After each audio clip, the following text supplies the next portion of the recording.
Hi, this is Christopher James with Branson Talk, and we are here for our pretty much annual thing. What is this, like the fifth time that I've talked to you, I think? It's probably the fourth time, but Well, who's we had counting? our Kids Connection one with you. That's true. So we had That's the true. interviews. So, Yeah. But we are here with Mayor, what is it again? Karen Best. Yeah. And Wait, what's my name? Hold on. Yeah, it's still that. I don't even remember my name sometimes.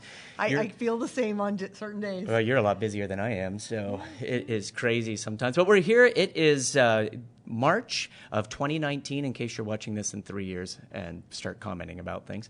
Yep. But it's always fun to talk with you. It's always great to talk to you, too. Man, I tell you, I've been watching you, and you have just been killing it in this off-season. Oh, it's been really crazy. You've been putting Branson on the map everywhere outside of the area. You're a great ambassador. Oh, well, thanks. Maybe there's a little scratch in there for me somewhere. Hey, if I had some money, I'd be throwing it your way. I saw you were at the Magic Castle. Magic Castle. That was a scary adventure. That is amazing, because I don't know if people in our area know how unique that is and what a compliment it is to you and your craft. Oh, well, thanks. To be invited to perform there. I've been there many times, and I know the quality of entertainment that goes in and out of that facility, and I'm telling you, you have to be the best of the best, and well, I you are. Certainly appreciate that. You are, that's for sure. It was nerve-wracking because I showed up and it was Founders Week, which was like all the people that had started the Magic Castle, magicians from around the world came. And no I had pressure there. No, and I really didn't know until I got there how big of a deal. And so it was quite an honor because I was one of 10 magicians that got to work from anywhere in the world, so that was fun. It's a big deal, and like I said, I don't know if people all over the country know what a big deal it was, but as soon as I read that and saw what you were doing, I was so excited for you because thanks. I knew what a great opportunity it was for you to show your craft and how great you are. So well, thanks. Thank you for representing Branson on that. Well, on I appreciate that. Stage. I appreciate that because you're all over the place promoting Branson. I see you on Facebook all the time, your adventures. I love your weekly summaries that you do of what you have going on. But I was lucky enough that at the Magic Castle, my shows were at 11 o'clock at night. They were very late. And so during the day, I did tons of podcasts. I did a television interview, and we talked about Branson like crazy. They had so many questions about Branson. You know, when you love where you live, it's not hard to do that. No. So, you and I are both walking commercials no matter where we go. Yeah, it was fun. It was singing its praises. And our talk show and stuff has been hugely popular. We got a thing from iTunes that we are getting close to 1 million downloads. So that is incredible. Good for you. 5 years. Good for you. 5 years. But anyways, we are here to talk about Branson and what's been going on. A little summary of 2018. We've had a lot of things open this year, a lot of announcements and stuff. And what are some of the highlights that you would consider to be the biggest things that have been announced that are either coming to Branson or opened up within the last year? You know, it's been a really phenomenal year, and I think what kind of sets 2018 apart from some of the other years is that we've had a lot of year-round jobs come in this year with the opening of Mercy Clinic. You know, that's brought many year-round jobs, good-paying jobs to the area. And we always love it when we can welcome new businesses to town.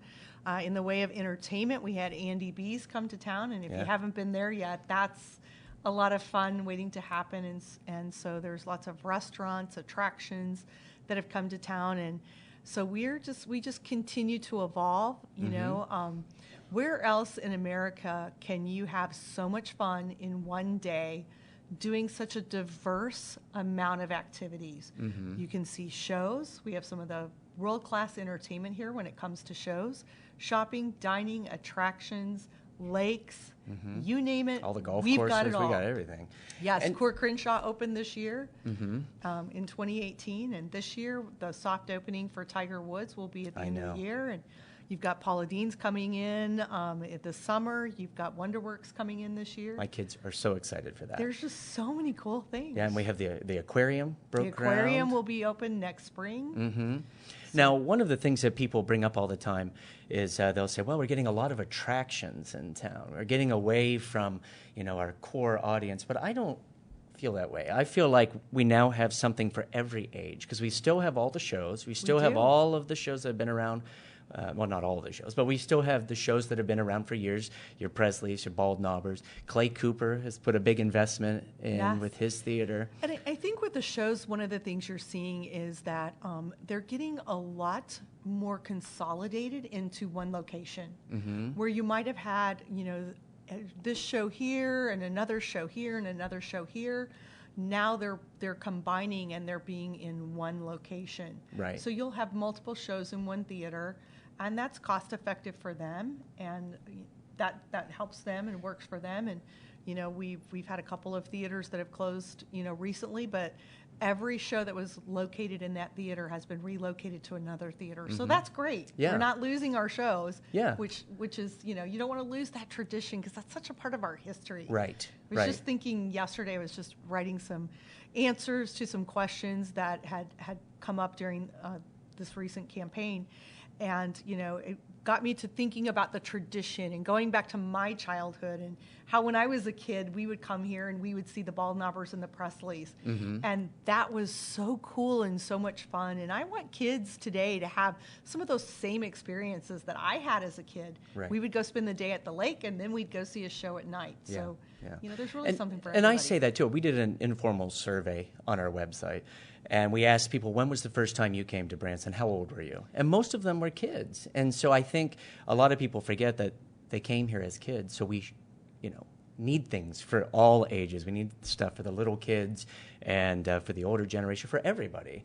And I don't think they're mutually exclusive. Just because we have this fun park for kids doesn't mean that we're trying to cut out the entertainment for older groups. My parents are a great example because my mother loves to go to shows. If I say, let's go to a show, my mom's the first one in the car. My dad, he's not the show guy, but my dad loves to fish and golf. So I go fishing and golfing with Dad, and I go to the shows with Mom, and everybody gets to do something that they love. Right. And it's great. But I was actually 7 years old the first time I came to Branson because we moved to Springfield in 1966. And so, I've grown up my whole life. Branson was part of my life. Yeah. You were a teacher, weren't you? I was. What did you teach? I taught elementary school. I taught everything from first grade to sixth grade. Really? Yes. Just all up and down. Oh, my goodness. And where did you teach? I started out with a first and second grade combination class, and that was a great challenge. Loved them. And I was like, I can't teach anybody older. Yeah. And then I went to sixth grade, and I was like, how did I ever teach the little ones? So, you kind of get used to whatever age level you're with. Right. They're all wonderful. Right. So we asked people some questions that they might have. Oh, okay. Make them easy for They're me. not hard at all, because I think we've discussed some of them before. Okay. First of all, I know the mayor, the position, gets paid a huge salary. I do. I get to bring home $138 a week. Oh, see, I was close. Yeah. So I'm it's trying not to figure really out which bill do I want to pay with this. Yeah, or go out to eat twice, yeah, basically. Exactly. So it's not like a huge city where they have like a full-time mayor that's there all the time, right? Because some people have that misconception. Yes. Okay. We're what's called a week mayor. We have a city administrator that runs the day-to-day operations. W-E-E-K. W-E-A-K. Really? Yes. Okay. W-E-A-K. There's a strong mayor and a weak mayor. The strong mayor runs the everyday operations of the city, and a weak mayor has a city administrator that runs the day-to-day operations. So we're a weak mayor. Okay. And so I don't vote. In strong mayors, they vote, but in weak mayors, I don't vote unless there's a tie. What are some misconceptions that people have that they think that you could fix or you could change that maybe is not part of the mayoral duties? One of my favorite calls in the 4 years that I've been mayor was this sweet man called and was having a hard time getting in to see his doctor for a doctor's appointment. And so he called me and asked me if I could please call his doctor and see if he could get in closer than 6 weeks. And I was like, dude, I can't even get into my own doctor right. in less than 6 weeks. So right. I don't think I can help you. But I think people think that we have a lot of control on what happens. We're not part of the legislative branch. We're part of the executive branch. So it's really the Board of Aldermen that makes all the ordinances, makes all the rules and regulations. And like I said, if there's a tie, then I will break the tie. But they're really the ones that do that. So I am more the face of the community, the face of Branson, the ambassador that goes out. And a lot of times developers will come to me and say, this is what I'm wanting to do in Branson. Can you give me some help and guidance? And, do you think this will work? Do you think this won't work? And, I'm able to share with them what's important to our community, what our value system is, because, there's some businesses that are great fits and there's some businesses that I just don't think will do very well in town. Right. So just being honest with them and telling them, here's the community, here's what's important, here's our system of how things work, and then getting them to the appropriate folks who can help them to get done what they need done. Mm-hmm. And sometimes that's what people do. They just call and say, I don't even know where to go. Can you help me? And sometimes you're a traffic cop saying, Right. Go here, go here. I've done that. I called you. Exactly. I got a hold of you about some Exactly. things. We were starting a new business and Yeah. stuff, and so I didn't know what to do and stuff. And it's nice to be able to be able to help people in that way, because that's my personal belief system and my personal mission statement is hope, helping other people excel. Oh. So you just want to make sure that you can help people get to where they need. They'll ask me questions, and I don't always have the answer, but I can usually find out how to get it. Yeah. And so I'll at least get you in the right direction of where you need to go. Yeah. And I think a lot of people don't understand the capitalism aspect of having a business. They think that when businesses just aren't succeeding in town, I can do something about it. Yeah. I can close them down, or if a certain business comes to town and it's not a business people want here, I cannot legally say who comes to town and who doesn't come Right. to town. But your pocketbooks and your checkbooks and your money will decide who comes and who stays and who comes and who goes. Mm-hmm.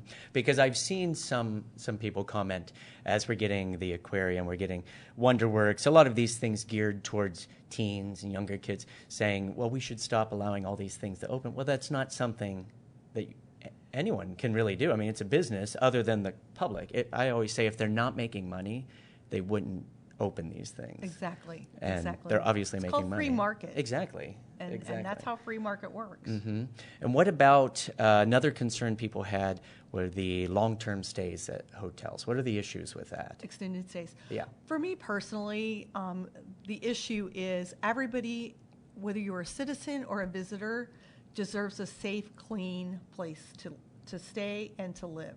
Right. And so some of the things we were finding is that there were code violations, there were fire code violations, there were health department violations happening in our extended stay motels. Mm-hmm. And so as we've come across those issues, we've given the hotel owners an opportunity to remedy those. And if you didn't remedy with them within a certain amount of time, then you were shut down. Right. And we have personally, as the city, shut down 10 extended stay hotels in the last year, and 3 have shut down on their own. Mm-hmm. They knew what was going on, and so the word got out pretty quickly that it must be acceptable for people to live. Right. The folks who live there, we were able to relocate into other extended stay hotels, but we have an expectation in this community that you're going to live in a place that is safe for you to live in. Right, right. And that goes kind of along the same line to me as the businesses, where you have to, it's kind of a fine line as to what is an extended stay, because I own condos, a lot of people in town own condos, and I rent them to entertainers that are coming into town. Mm-hmm. And just working for a few weeks and things like that. So if they really started regulating, then you're going to start hurting the people that are doing it right as Correct. well. I mean, if you're doing it right and you have a safe place to live, you have nothing to worry about. Right. If you're not doing it correct and it's an unsafe place, then I would be very concerned. I would be concerned if I owned it. Our new lodging ordinance will not allow that. So we have a couple of more that we're working with right now, and their future is dependent upon whether they clean everything up that needs to be cleaned up. Yeah. So we have the laws. We're pretty matter. adamant about that. Well, that's good. That's good. The other thing people bring up is we need to do a lot of cleanup from the different lots we have in empty theaters, but that's not something the city can really do if they're not violating anything. That is correct. I mean, that's up to the business owners. Like, they need to, the public needs to contact the people that own those buildings and try to get them to do something. And if there's something that is really bad, don't hesitate to reach out to the city. Our planning department takes care of the code enforcements, and so if it's breaking a code, please reach out to us, because we want to make sure that everything is as good as it can be. Right. And something that I noticed someone asked about that I think has improved was the panhandler situation. I don't see it as much anymore. I still see it. That's a tough one, because we had a panhandling ordinance that was working really well. Right. But then the Supreme Court came along and made a judgment to where we can no longer read the signs that people are holding up. So we can't legally tell if they are panhandling or not panhandling. So our ordinance kind of went to the wayside because we can't enforce it. Right. And so some communities around the country have done things that have been very successful, and we have been researching those. Right now there is a court case that is going on with Joplin, Missouri, and we're watching that very closely. So if you'll just be patient with us, I guarantee you that moving forward, this year we should have some good remedies for the panhandling situation. That's we good. It doesn't we seem are like working on it, but we have to do it in a legal process. And I tell you what, some of the Supreme Court decisions that have been coming down have been very tough. There's another court case that we're watching in Costa Mesa, California, that has to do with residential drug facilities and homes and what's required from them, because we're not able to regulate them as well, which is becoming an issue in our community. And so Costa Mesa has it in their ordinance that every home must have a supervisor in the home, and that supervisor cannot have a felony. And so in the lower court, they won, but it's going to the 9th District Court of Appeals. And if they lose there, then it will go to the Supreme Court. They'll ask for it to be heard there. Right. So that could impact us as well. And then Boise, Idaho has an ordinance that was challenged, and that was to not allow homeless people to sleep in public areas. And they lost that case, and that's going to the 9th District Court of Appeals too, and then that may go to the Supreme Court. And what that means is that if that is overruled, if that is not able to be enforced at Boise, Idaho, that means anybody can sleep anywhere they want that's public property. Oh, So our wow. Highway 76 corridor that we're working so hard on, Right.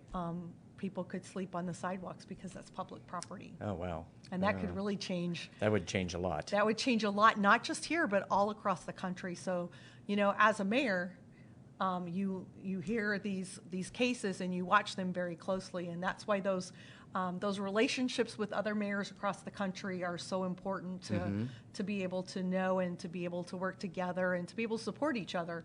Yeah. Through getting those legal system challenges worked through. Okay, so we've done all the serious questions that were Okay, submitted. okay. So now let's talk about the fun stuff. Okay. So you've been traveling a lot. I saw you've been to the White House, right? Yes. You did that? Yes. You went there. You've been all over the place as the ambassador of Branson there. What have been some of the most positive experiences you've had? What have you learned as you travel? What has been the most fun for you? Give me some highlights from the last year of what you've done. It's been very fun to go to Washington, D.C. and to be able to share Branson's story. Yeah. That's what I love doing the most, is getting to share what's great about here, what's our challenges, and to really try and have people to work together with us. The first trip I went to the White House, I was one of 6 mayors to speak out of 90 mayors that were at the meeting, to be able to tell what's important to us, what issues we have, and what challenges, and to really get them to understand what Branson is, because people don't understand that we have 10,500 people that are residents, but on 4th of July week we'll have 250,000 people in town, and on Veterans Week we'll have 150 to 175,000 people in town, and they're like, whoa, what do you do? That's what I try to explain to people. How do you get people to fill the jobs, et cetera? So that's been great. This last trip to D.C., I was asked to be on a panel that discussed immigration, and when you think of immigration, you don't really think of Branson, Missouri, but we have our J1 and H2B workers that come in to help us during our peak seasons, so was able to share that story. That's the part I love about getting to travel the United States, because, we do a great job of marketing to those people who are close to us, but when it gets out into markets that are, far outside of our reach, people don't know Branson, people don't understand Branson, and so that's where I love getting to share the story, because they're like, wait, you have 3 lakes, and you have golf courses, You're saying the and same you have things that I go-karts, talk and about. you have theaters, and you have more theater seats on Broadway and than on Broadway, and they're like, I had no idea. Yeah, when So I was at the love Magic that. Castle, that happened.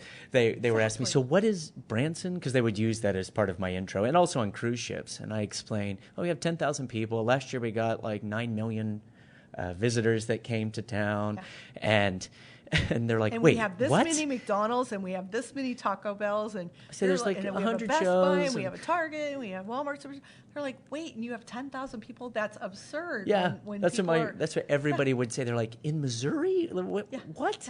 Yeah. Because How far people is from that right from around Kansas here. City and St. Louis, and I'm like, well, okay, so it's 2.5 hours south east Uh-huh. of Kansas City, and it's 3.5 to 4 hours southwest of St. Louis. Yeah, and now the airport, though. Yes. Oh, we didn't talk about that because Oh, we have all those so flights. excited about that. Oh, you Yes. are. Yeah. I am tired of driving to Springfield at 4 o'clock in the morning. So this is great. Exactly. I have already taken a Frontier flight out of there, and I'm so excited that they're expanding this year into know. Chicago and Houston. And Yeah, so fly out of Branson Airport so I can Yes. stop driving to Yes. Springfield. I'm selfish. Do it for me. Exactly. And our flights were packed when we flew. Mm-hmm. So I'm very happy that they're doing I just well. want that to succeed so Yes. bad. Yes. I tell everybody I live 5 minutes from the Branson Airport, but it takes me close to an hour to get to the Springfield one. And my agent that books me everywhere always books Springfield. And I'm like, please, we need more flights out of Branson. So Yes. finally. Yes, I'm so happy, so happy. And I even took Via Air to Austin, Texas. And that was a great flight as well. Yeah. That was a nice little bonus. Yeah, but there's can you give us any clues or any hints of things that you know about that may be coming in 2019? I'll ask you about one real quick. I can tell you that there's $600 million worth of investment that is in the pipeline just for Branson. There's $1 billion in the area, Right. But just Branson, we have $600 million. And Seems like a lot. there's so many cool things that are coming that Yeah. I can't quite tell yet. Can you but tell us anything about Aldi's? I that's- hear about it all the time. That's the funny thing. Aldi's has been to City Hall. Mm-hmm. They have met with Open for Business, which is what companies do when they're getting ready to come to town. They will do Open for Business so Yeah, that they I did can. that. I had to do that. a They little bit. can, you know what the process is. You come in, you tell them where your site is, they look it over, and you have police and fire and building codes and everybody around the tables. So if there's any issues, they can tell you, you might want to look here. So they have come through the Open for Business, and so at this point, That's good. what I can share. All right. And That's it. I Any just- other hints of anything I just else? say stay tuned. All right, because last time you gave us a little insight know, about and the I jet got- boats, and we love the Yeah. jet boats. And I got beat up about Aldi's because I really thought they were going to announce on Tuesday, the location of where they were going, and for whatever reason they've chosen. Now, I will tell you that my mother shops at Aldi's in Springfield, and every time she goes there, they tell her it's coming. Now, the last time she was there, they said that they ran into a couple of issues and that they had to push it back to 2020. Okay. So that's what my don't mother's been told. And our friend was over yesterday, and she said, I was at Aldi's in Nixa, and they said that we're definitely People are getting one in nuts Branson. about Aldi's. So all the employees of Aldi's seem to know we're getting an Aldi's, but the corporate of Aldi's, for whatever reason, is Not committing right now. not committing at the moment. So Well, we got a lot of other things open. according to everybody else, we're getting one. Yeah. So People ask us Yeah. all the time. I get that question probably more than any other question Oh, really? you could ask. People are That's- nuts. I've only been to one Aldi's, and I was I a little love them. Do you? I was a little Wow. confused because you had to put a quarter in or something Yes, to use to a get cart. your shopping cart, yes, I and didn't- then you have to collect your boxes as you go along because Oh, you need no. those to carry them back out I'm to so the car. lazy. I get to the end, and I'm like, why aren't you love it. bagging my groceries? And they're like, oh no, you have Yeah. to bag your own. I'm like, oh no, It's okay. I can take care of that. I'm just. let me know. It's not. Let me know next time you're going. I'll go with you. and Well, I'll- the point I'll- is that I'll I'm be just your guide. incompetent when it comes to that. Because when I've done that, when I've done love it, it. like everything's smashed Yeah. and everything's broken Yeah, when I get like, back. Because oh. I have anxiety issues, and like at Walmart, the self checkout just gives me a breakdown. Yeah, I'm just I'm call just me. throwing Call me everything next in the time, bag. and Oh. I'll meet you there, and I'll take. Oh no! Take care of boxing them up for you. My wife was laughing because she went to Chicago with me because we did the Chicago Magic Lounge. Amazing. Okay. That's what I haven't been to yet. I know. Let me just tell you real quick, okay? Because we need this, all right? So I've talked to a couple people. We need to open this up in Branson, something like this. But you go in, it looks like an old laundromat, right, with the machines going. So you walk in, it looks just like a laundromat. Clothes are going in the washer and dryer. There's a little phone for service. You pick it up. You tell them your name and stuff, and the washer's open. and you go in. cool. Yeah, and so I got a tour by the owners, and they told me that people still come in and try to use the washing machines because it was a laundromat. They bought it and they just converted it over. That is But cool. it is a top secret little lounge. So you go into the first lounge and you're being entertained with bar magic and people hanging out and just having a good time, very classy. And then the fireplaces lift up and you go into the main theater, and that's where you watch the show. So That's cool. Can I ask you a quick question? Yes, do it. When you were at the Magic Castle, was Irma still there? Yes.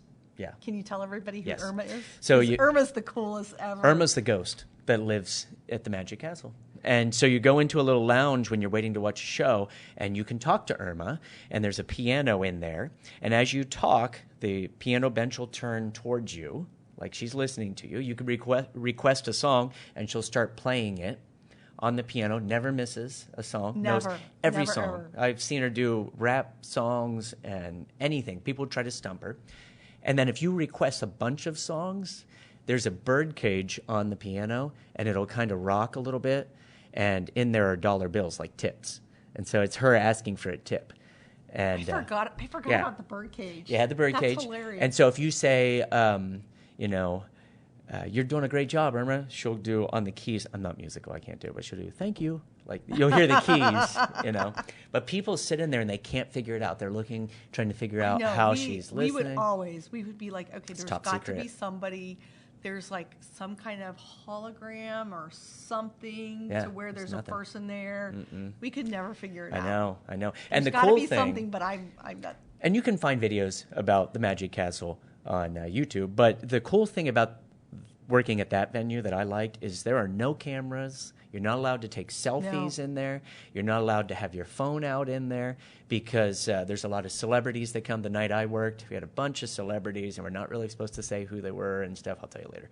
And but it's where entertainers and celebrities can come and enjoy magic and stuff, and they don't want them to worry about that. It's not a place where you can go and actually buy a ticket. No. You either have to be a member or you have to be a guest of a member, and so it's a pretty exclusive place to go. And Yeah, so, a lot of people again, don't know. I'm just Also, so proud of you. Johnny Carson. Well, thank you. Johnny Carson was big at the Magic Castle. Neil Patrick Harris was the president for a while, and when I was there, I sat in the Cary Grant booth. He had his own booth, and they have stained glass with his picture in it now because he would always sit there. He was a magician as well. People don't know that. I didn't know that. Yeah, and he That's was the awesome. only person allowed to have a phone in the Magic Castle because he actually helped institute no phones. He wanted people to come for the entertainment, but he had a private phone in his booth in case he got a call. And he was the only person allowed to have a phone. This is going to tell you how old I am. Uh-oh. When I went to the Magic Castle, we had no phones. Yeah. Cell phones hadn't really been. Yeah. It's kind of annoying. Yeah. Yeah. Well, that's the thing at the shows here in town, and I say this in our show at the Showboat Branson Bell, come by and see us, is that you need to come in and put your phone away and enjoy the live entertainment. So, As I sit here with my two phones, yeah. Yeah. It's great. Yeah. Well, people, they Yeah. I think they live for the moment of recording what they're doing rather than doing it. They're so worried about taking very and true. documenting, hey, I ate this. Hey, this is my, young people, this is my first kiss. This is my first date on this. They're so busy documenting it that it kind of ruins That's it. our life these days. It is. It Yeah. is. Yeah. But our website is doing great. You've always been a big supporter of us since the very first day we started. Absolutely. And so Big fan. Thank you. We've reached 26,000 people now on our Branson page. That's awesome. And so thank you for your support. Good luck with the election. Thank you. And Thank thanks you. for taking the time every You year bet. to give us these updates. It's my honor and it's my privilege to get to hang out with you. Like I said, I'm a huge fan. Oh, thanks. Huge fan of you. Huge fan of your talent. Well, thank you very much. You do a great job, and you've done this for a long time. And the thing I like about it the most is you've done it with a pure heart. Oh, thanks. You really want what's best for Branson, and We do. that comes through in your interviews. It comes through in everything that you do, and Yeah. I appreciate you. Well, thank you. I know I don't say people that are always, enough. People are skeptical about that, and I run into that. They always think there's something else, but There's a hidden agenda, and there's not. There's not. No. Like, I purely started it because I had some small business owners that couldn't afford billboards because they're so expensive between here and Springfield. They were like, we're having trouble advertising our business. And so we started it to start advertising these smaller businesses, and it's been 5 years, and yeah, so I really appreciate that. Yeah, But any money we raise, we get a lot of people that donate tickets and things like that. We give them all back and donate everything. We want to make $1 a year. That's so good. That's it. Hey, you could be mayor. Oh. You want to make $1 a year? You could be mayor. And that's the end of our interview. No politics for me. Well, thanks again. This is Christopher James, and thanks for watching us on Branson Talk here with Mayor Best, and we'll see you on the next episode. Bye-bye. Yes.